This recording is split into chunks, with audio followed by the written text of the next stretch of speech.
do they go, the smoke rings I blow each night? Oh, what do they do, those circles of blue and white? Welcome, ladies and gentlemen, to today's episode of Professionally Cannabis. I'm Johnny Weiser, and with me is my co-host, Oscar Houseman. Good afternoon, listeners. So, Oscar, tell me about today's interview.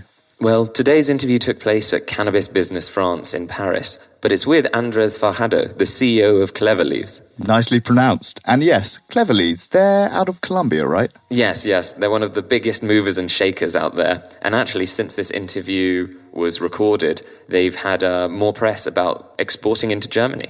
And is that for commercial or for research? Good catch. It's for testing, so the product won't be able to be put into patients' hands just yet, but they've come a long way since their foundation. Anyway, let's roll the interview and you'll be able to hear for yourself. So today's guest is Andres Fajardo. Perfect. From Clever Leaves, Colombia, they were the first licensed exporter. They currently have 8 hectares of commercial growing capacity, and they're looking to begin their export process imminently. Is that right? That is correct, Oscar. Great. Well, welcome to the show. Thank you very much. So one of the first things we like to ask on Professionally Cannabis is, what brought you to the plant? Well, it's very interesting because I have a management consulting background. I did my MBA in the United States and have been working in business and technology for the longest time. And then, my 2 partners, the co-founders and myself, were aware of the changes in regulation in Colombia. We saw the opportunity.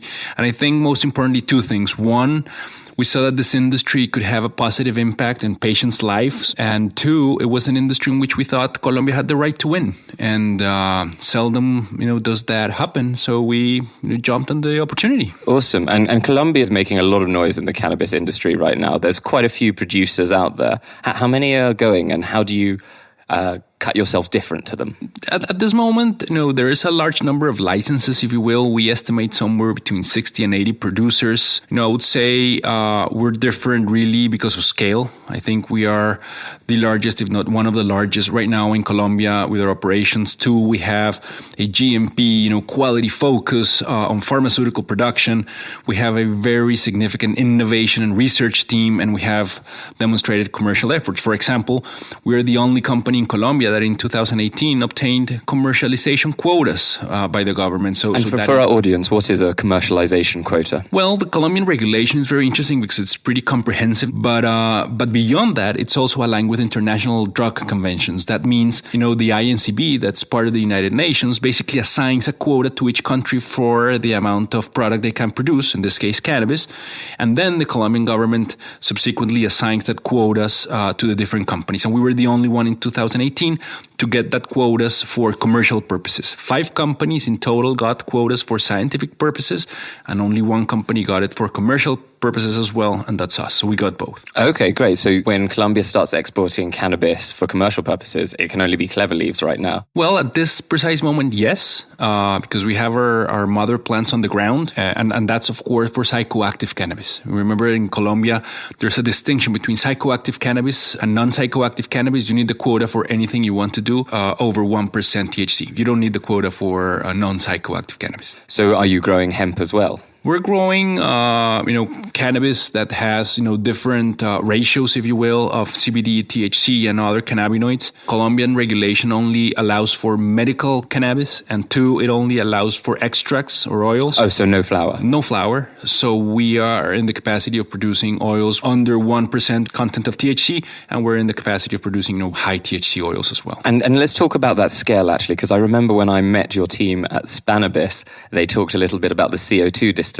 So are you able to speak to the amount of oil you'll be able to produce for export? How big is the addressable market, do you think? Well, first of all, you're asking about exports, and that's what we're focused on. We're targeting basically 3 main regions. The first one is Europe, second one Canada, and third one Latin America. The addressable market is still to be defined how big that is. We know that at this moment that it's growing dramatically for CBD products as well as for medical cannabis products. And this year we're expecting to export around 3,000 kilograms of oil. And is that all psychoactive oil? Well, that's a combination. I think most probably at the beginning, the percentage of non-psychoactive will probably be greater. And then, I think it's going to balance itself out in the coming years. And let's circle back to your 3 addressable markets. Normally, we concentrate on the European market, but I'm interested in the Latin American export market. How many countries are open for import of either psychoactive or non-psychoactive oils? Well, right now, Colombia is for sure the country that's farthest away. Uruguay is probably further, developed as well, but it's very small. So right now we're looking at 2 main markets with potentially be Mexico and Brazil. Mexico is a lot more advanced in terms of the regulation. I think with the new government that just came in a few months back, they've expressed that they want to open, the cannabis market. And I think Mexico can become a country that's interesting both for its market and also for its production capacities. Brazil is one of those countries that you have to have an eye on. It's going to take a lot more time, but it's definitely, very close to us, geographically and culturally. So that's one of the big countries that we have on our focus within Latin America. Okay, great. So we've talked a bit about markets and scale. Let's talk about genetics and the actual product. So I know that you've got an agronomist in your team who comes with 30 years of experience in cannabis. And I just wondered if you could tell our audience, how do you select your genetics? What are you looking for? And are you trialing anything interesting or new? Sure. Genetics for us is going to become the key differentiating factor. What happened up to now is that we have over 150 genetics that are pre-registered with the Agricultural Authority. We have 20 that are being, whose registration is being completed this week. And we'll Wait, will you have 20 different varieties? 20 different varieties right now. And the remaining 130, we're already characterizing and understanding in detail for what? One, nobody really knows how to grow cannabis the way we're growing it in Colombia. At the beginning, we thought there was going to be a lot of best practice transfer from the original growers in cannabis in Colombia to the legal industry, but that wasn't the case, of course. The genetics are not the same. Cultivation protocols are not the same. Nothing is really the same. So there is very little of that. So we basically, are having to develop the techniques on how to grow these plants. So we have to do a lot of genetic selection, right? But that's the very basic step. Further along the line, we're going to start looking at strains with higher THCV contents, higher CBG contents, different profiles of terpenes. And that's going to become very, very important as we start moving from a generic CBD to THC ratio to indication-specific genetics. And I think that's where the world is going, and we'll have an advantage there as we have, like if you go in a supermarket and you have a lot of genetics to pick from. That's kind of our bet. Okay. And keeping on the topic of sort of where things are going, a lot of people talk about the commoditization of cannabis, saying if it becomes a commodity, then it's hard to make margins. How do you, as growers, protect yourself from that potential future? 2 things. The most important one is that we are really focusing on value add further downstream in the value chain. We believe this is going to be a market of differentiate products, products with better usability, safer to use, easier to use, more effective in the way it's administered to the body. 2, we believe you have to build brands, to build the right distribution channels. And if you are a company that really has differentiated products, channels, and brands, then you're really thinking of the commoditization of the raw material, if you will. That's what we're working on. And we really are not a growing company. We're a value add company. And 2, I think if you're thinking of, the THC and CBD production, it's going to commoditize. That means prices are going to drop, quality is going to be standardized, etc. So the way we think about it is our grow operations going forward are most probably not going to be basic THC and CBD. That probably we're going to buy from someone else. We're going to focus on the more sophisticated, if you will, cannabinoids or terpenes that are harder to grow, harder to find.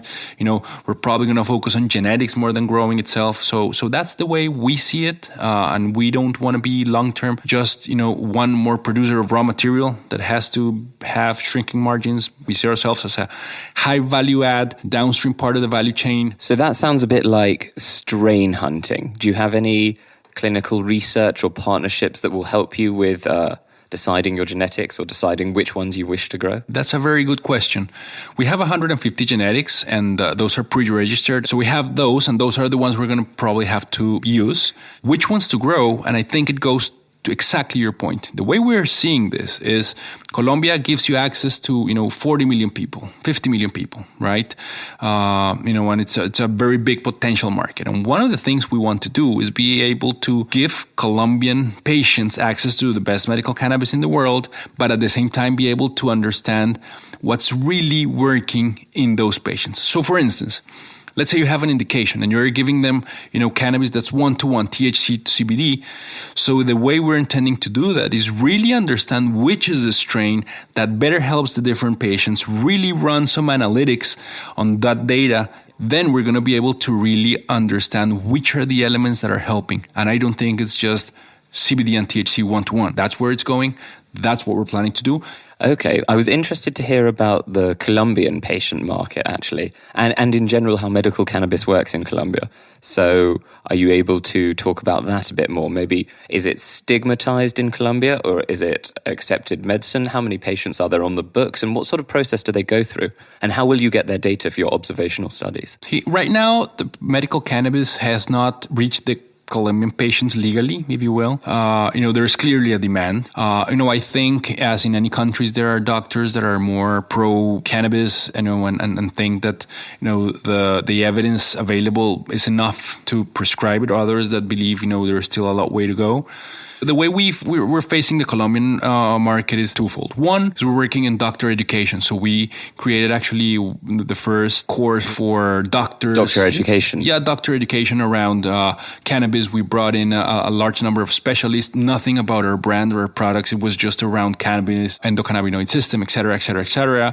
So we're working on that. And two, we're striking these partnerships with research institutions and universities in Colombia to do, this research that I was talking about. We do not see it really as a huge commercial opportunity. We see it as a huge opportunity to, one, give Colombians access to the best medical cannabis, and two, we'll be able to really understand what's working and what's not. And that's going to benefit the public, it's going to benefit the company. So that's the way really we see the Colombian medical market, if you will. And when you were talking about the Colombian patient situation, so export was allowed before patients were able to get medicine in their own country. Does that mean that Colombia's medical cannabis laws have been driven from a perhaps more economic bent than a patient-led one? I don't think so. I think the initiative was really pushed by the Ministry of Health, and it continues to be so. But nevertheless, the government, I guess, sees the benefit, the economical benefit that can be derived from this. So, the Colombian authorities are being careful so that, this path to market of medical cannabis doesn't become, in any way a path for recreational or illegal cannabis. So they're making sure that this magistral formula labs, have the proper licenses, etc. That's probably what's taking a little bit more time. So, I don't think that it's because they are more focused on the economics. I think they're very focused on the health, but they just want to make sure that it's really well oriented around health. They want to make sure it's safe for patients. So I think it's a matter of getting it right rather than getting it too fast. And I just wanted to get an idea, how does your distribution network look? What were the processes it took to, say, ship to Canada? Was it a joint venture with a Canadian distributor, or do you have subsidiaries there? Sure. Well, first, we have an office in Canada, which we do business development from. We're setting up offices in Europe as well. And basically how this worked is we had an agreement with a lab in Canada. We basically agreed for them to run some tests on our product. So basically we applied for the import permit. We got it. Then we applied for the export permit from Colombia. We got it.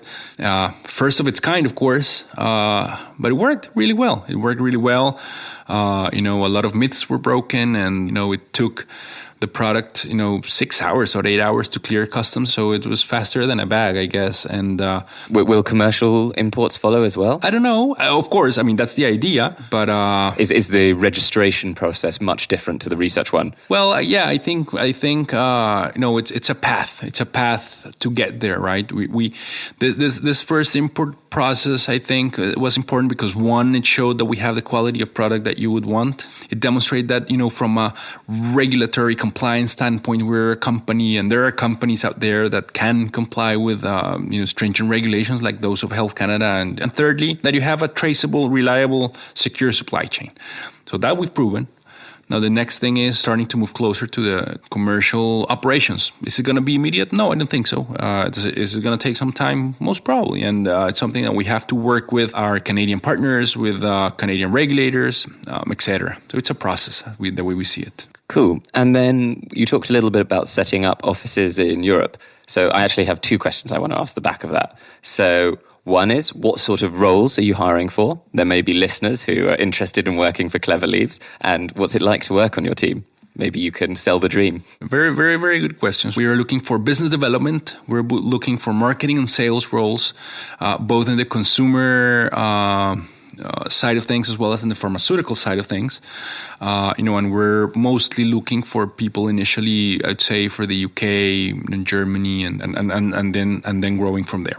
When we started this company, we've always had a concept that's called the mojo. And for us, mojo is achieved when people are, loving what they do and, being optimistic and shouting it to the world, and this is actually a definition by a famous writer called Marshall Goldsmith. And we've always said that one of the purposes of starting this company was to make sure that people work like that. And I think we're able to create a culture in which people, have short-term happiness, if you will, so they enjoy what they're doing, but at the same time, the company allows them somehow to achieve their long-term purpose. And that's really what our differentiator has been. And, whenever anybody goes to visit us, they get very impressed with the scale, the quality, blah, blah, blah, blah, blah. But no matter the background of a person visiting us, they always comment on the people's attitude, commitment, expertise in the company. And that's not achieved if you just, pay people and have a transactional relationship. We don't have transactional relationships. We have a true relationship which we see the company, operating through this mojo concept and really enabling us, to move faster, be more assertive in everything we do, be more precise. So that's what it's like. Does that culture come from you and your co-founders? Can you tell us about your co-founders? What's your relationship? I had a consulting background. I then was the CEO of a company that had 800 people at the time. And we grew to 2,400 people while I was there. And that's then that I understood that it was not how smart I was or how good my ideas were. It was to what extent I was able to really convey this idea and inspire people to do better. That's what's going to really make a difference. And that's what's really going to be able to pull you out of a difficult situation. We learned that. And that's with one of my co-founders, Gustavo. We worked together in this company for 6 years. We decided to actually go and set up a company builder, which was called or is called Mojo Ventures. And it was the same Mojo concept. Well, it's a concept in which we don't bet on the idea, we bet on the people. You speak to all of these venture capital firms and 9 out of 10 investments fail. So you ask them why. The answer is always the same. People. And so our concept was around betting on the people rather than the ideas. And so we had a concept, but 3 months into Mojo Ventures, this idea came along. And this idea came along because of our third partner, Julian. He used to be the drug policy director for the Ministry of Justice in Colombia, and he used to work for the General Attorney's Office and the U.S. Embassy, etc. And he said, the regulation is changing. I think we should get into this. And we started, but it's really ingrained in the culture right now. That's the way we operate. If you talk to anybody out of the 250 people we have right now. 250 people, wow. How long has it taken to grow to that number? 14 months. We've become the largest employer in the town where our cultivation is. We have, 75% are women. Out of those, something like 60% are single moms, if you will, and that's really having an impact in the city. And that's part of the purpose for some of us, So there are many ways in which we can ensure short-term happiness today. Enjoy what you do, but at the same time, fulfill your longer-term goals and your purposes. And we think that's what's giving us the advantage. Nice. And so when you were these 3 co-founders with your business idea, seeking investment, how did you fund the company at first? Have you gone to the public markets or friends and family rounds? No, we haven't. So at the beginning, we started, each of us didn't have a salary, of course, and we, got credits, and we started by that. And, Mojo Ventures worked, and we generated some cash and funded the company. And we started the fundraising process in, end of Q1 2017. Initially, we went to the Colombian, potential partners for the company. But, in Colombia, investors are not as risk prone. When you say cannabis, they say, no, what are you thinking? Blah, blah. It was many years ago. So we started looking at international, investors. So we had quite a few, that basically were throwing LOIs at us and, saying, hey, it doesn't matter. We'll just float this company. And we have shell companies in Canada, we'll make a quick buck. We said, this is not what we want. We want to build a proper business. There are reasons behind why we're doing this. And when we met Northern Swan is a, U.S. Canadian fund that has offices in Europe, in Colombia. It's cannabis focused, very strategic people looking to build businesses rather than just, make a quick buck. And, we've funded the company since then via Northern Swan. I'd say they're more than our capital partner. They're really our partner. And, I think we've had a very good combination between what they do on us, making sure things happen, they are implemented, and we're happy. And what's their end vision for you? I say end. Do you think they'll take you to IPO? Is that on the horizon? We don't know. We don't know. We're going to do what's ever best for the company, if you will. And, time will tell if an IPO is the right way to go. I mean, if you look, for example, at our history, we've been a lot more focused on building the business rather than telling everybody what we're doing. Now that we have it kind of built, we are telling it a little bit more, but we're focusing on building the business. So whenever we think that it's time to do an IPO, we'll probably go after it. If we don't, well, we won't. Makes sense. Something I just thought of, because we're here in Paris for the Cannabis Business France conference. Do you have any designs on the French market? I know it's quite difficult to get into from a lot of different regulatory perspectives, especially for psychoactive. Yes, I think, regulation is in France, has been slow to happen, I guess. And, it's been moving forward one step, then back two, and then forward two. And, it's kind of there. However, I think France is a very important country in many respects. I think in the healthcare industry, it's a forward-thinking country. Sooner rather than later, regulation will come into place, particularly for, medical cannabis.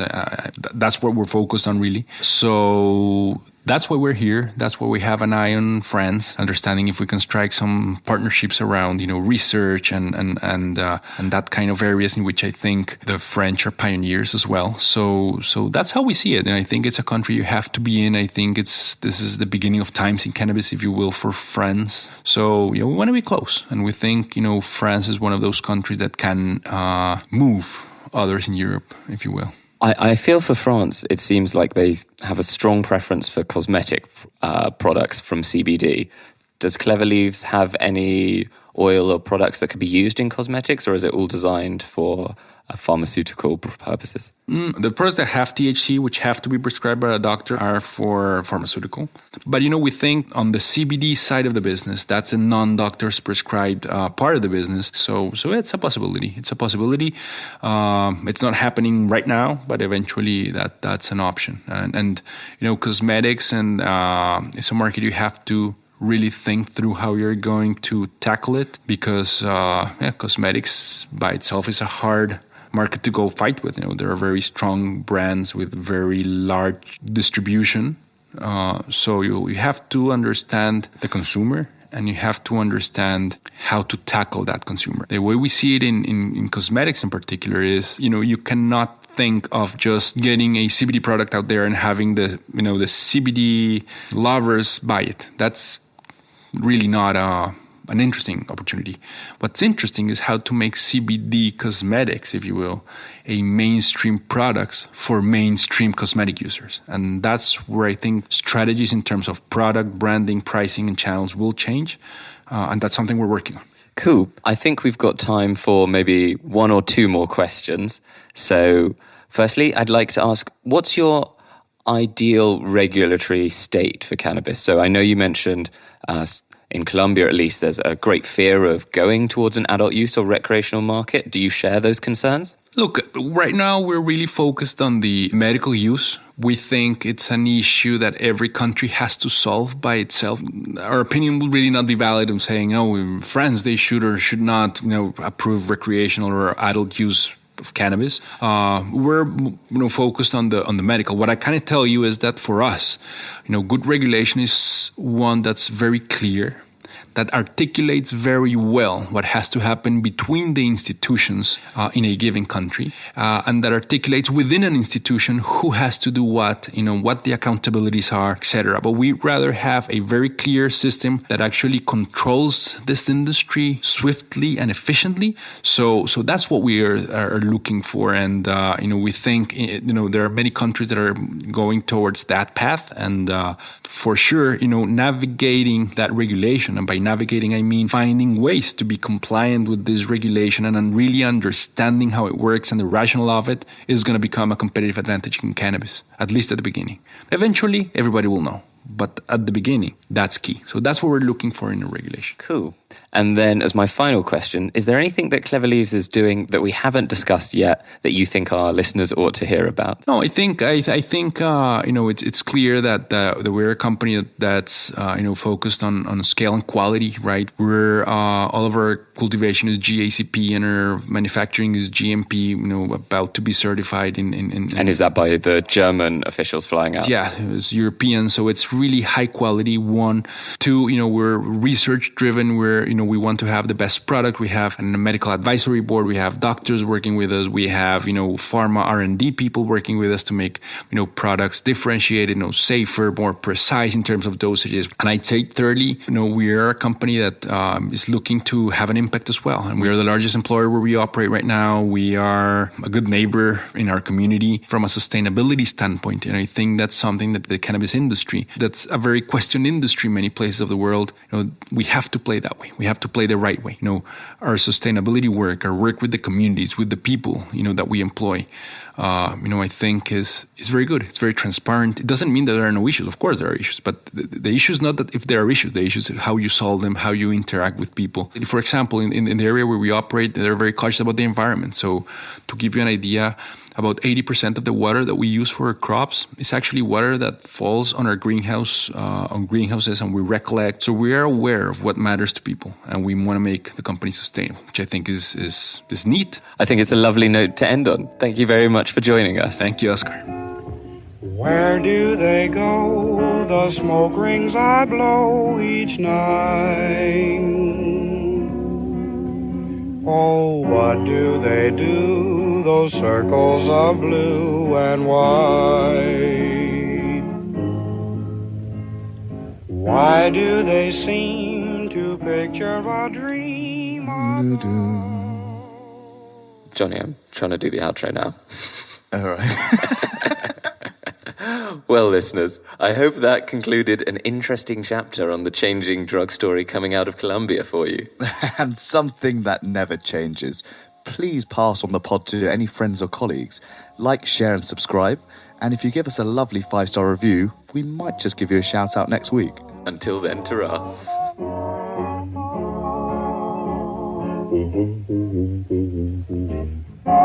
love.